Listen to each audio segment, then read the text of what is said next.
आप देख रहे हैं सत्ता की बिसात। यूपी की 7 विधानसभा सीटों पर वोटिंग जारी है। कुल 88 उम्मीदवार मैदान में अपनी किस्मत आजमा रहे हैं। विधानसभा उपचुनाव में कई मतदाताओं में नाराजगी दिखी तो कहीं लोग बढ़ चढ़कर अपने मताधिकार का प्रयोग करते नजर आए हैं। लेकिन बड़े पैमाने पर वोट करने के लिए लोग निकले हैं। कोविड गाइडलाइन का पूरा पालन किया गया है और बुजुर्ग लोग भी बढ़ चढ़कर इस मतदान में हिस्सा ले रहे हैं। 7 सीटों पर उपचुनाव हो रहे हैं और इन उपचुनावों को योगी सरकार के लिए कहीं ना कहीं ऐसे टेस्ट माना जा रहा है। फिरोजाबाद के बूथ पर वोट का बहिष्कार हुआ। कहीं उन्नाव की एक सीट पर भी एक बूथ पर भी वोट का बहिष्कार किया गया। कई जगह लोग विकास कार्य ना होने से नाराज हैं, कहीं सड़क ना होने से नाराज हैं और तमाम दूसरे विकास कार्य ना होने से नाराजगी जता रहे हैं। तो कहीं पर देखा जा सकता है किस तरह बूथों को सजाया गया था, गुब्बारे लगाए गए थे, शामियाना लगाया गया था। फिरोजाबाद से बड़ी खबर आपको बता दें, इस वक्त टुंडला विधानसभा के गांव में नहीं पड़ा एक भी वोट। रुधौ मुस्तकिल गांव में मतदान का बायकॉट किया गया। प्रशासन की लाख कोशिश के बाद भी वोट डालने के लिए राजी नहीं हुए लोग। शाम 5 बजे तक एक भी वोट नहीं डाला गया है। लोग नाराज हैं और उन्हें मनाने की कोशिश की गई अधिकारियों की तरफ से, लेकिन लोग नहीं माने। बताया जा रहा है कि विकास कार्य ना होने से नाराज हैं और अपनी नाराजगी मतदान का बायकॉट करके रुधौ मुस्तकिल गांव के लोगों ने जताई है।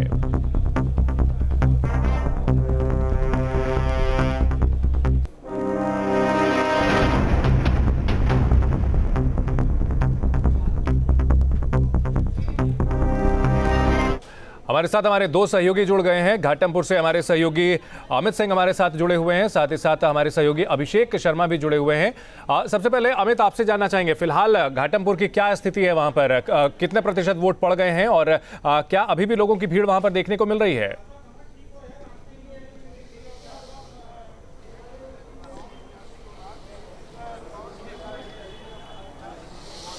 देखिए चंदन, करीब आधे घंटे का समय बचा है, इसके बाद वोटिंग खत्म हो जाएगी और आपको जिस पोलिंग बूथ पर मैं मौजूद हूँ वो दिखाऊं तो इस पोलिंग सेंटर पर करीब अब जो वोटर्स हैं वे आने ख़त्म हो गए हैं। इक्का दुक्का वोटर्स पहुँच रहे हैं। जैसे यहाँ पर ये देखिए एक फ़ीमेल है, वो यहाँ पर पहुँची हुई हैं। अब इसके बाद दूर तक अगर हम कई बूथ पर नज़र डालें तो लोग देखने को नहीं मिलेंगे, लेकिन 3 बजे तक की अगर हम आंकड़े की बात करें तो करीब 37% तक मतदान हुआ था। और ये हम मान के चले कि अगर 6 बजे तक जो जानकार है उनके मुताबिक 15 से 20% का जो परसेंटेज है उसमें बढ़ोतरी और होगी, तो यानी करीब 50% के आसपास, यानी 3,19,000 मतदाता करीब यहाँ घाटमपुर में जो वोटर्स थे उनको अपने मत का प्रयोग करना था। लेकिन करीब आधे वोटर्स ही बाहर निकलकर उन्होंने अपना मतदान किया है। चतुष्कोणीय मुकाबला माना जा रहा है।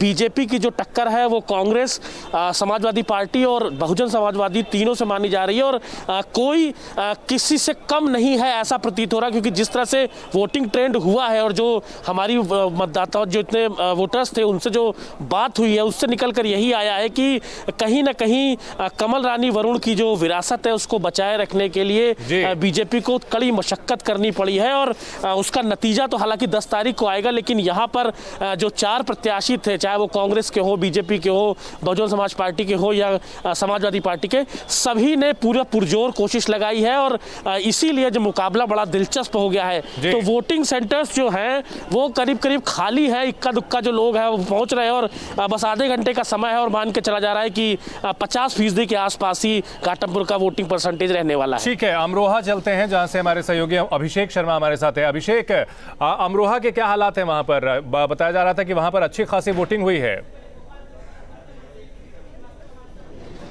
हाँ, देखिए 4 बजे तक 48% है नौगांव सादत जो विधानसभा है और ये जहाँ यूपी में उपचुनाव हो रहे हैं सबसे ज़्यादा परसेंटेज है। मान के चल लीजिए कि 52 से 55% मत का प्रयोग हो जाएगा।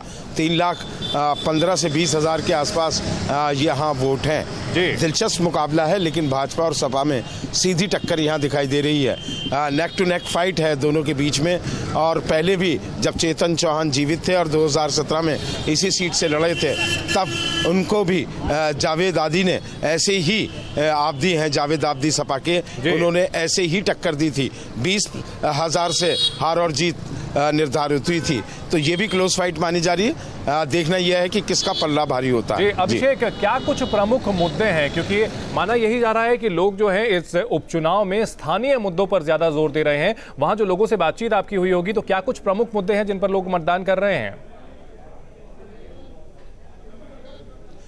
देखिए, एक बात आप चंदन समझ लीजिए, बहुत क्लियर कट, यहाँ ऐसे कोई मुद्दे हावी नहीं है।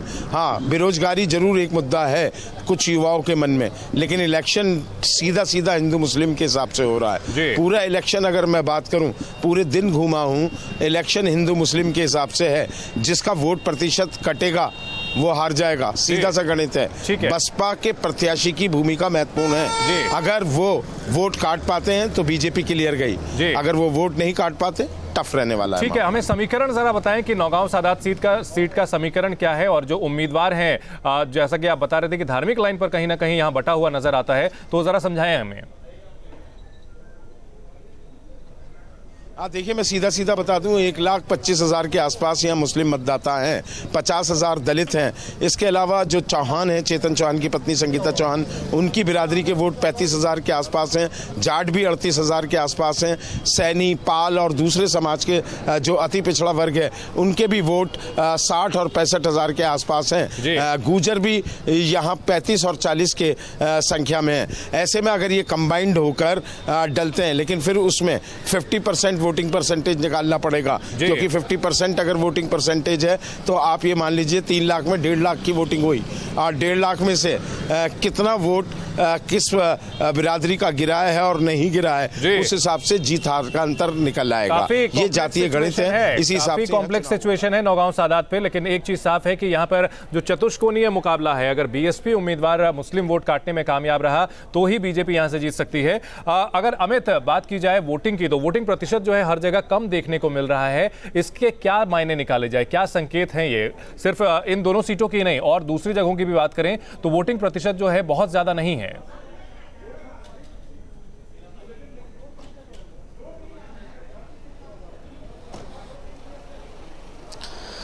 देखिए चंदन, चूंकि ये जो उपचुनाव है इससे सरकार की सेहत पर फिलहाल कोई असर नहीं पड़ने वाला है, चाहे जीत हो हार हो। और अगर हम जो 7 सीटों पर उपचुनाव हो रहे हैं उसमें अगर हम 2017 की बात करें तो बीजेपी में से 6 सीटों पर बीजेपी ने जीत दर्ज की थी।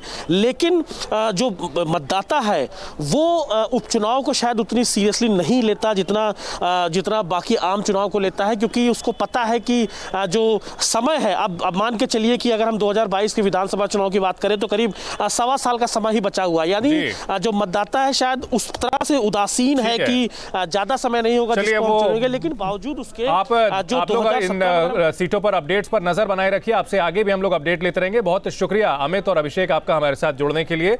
बुलेटिन में फिलहाल इतना ही। आप देखते रहिए न्यूज़ स्टेट।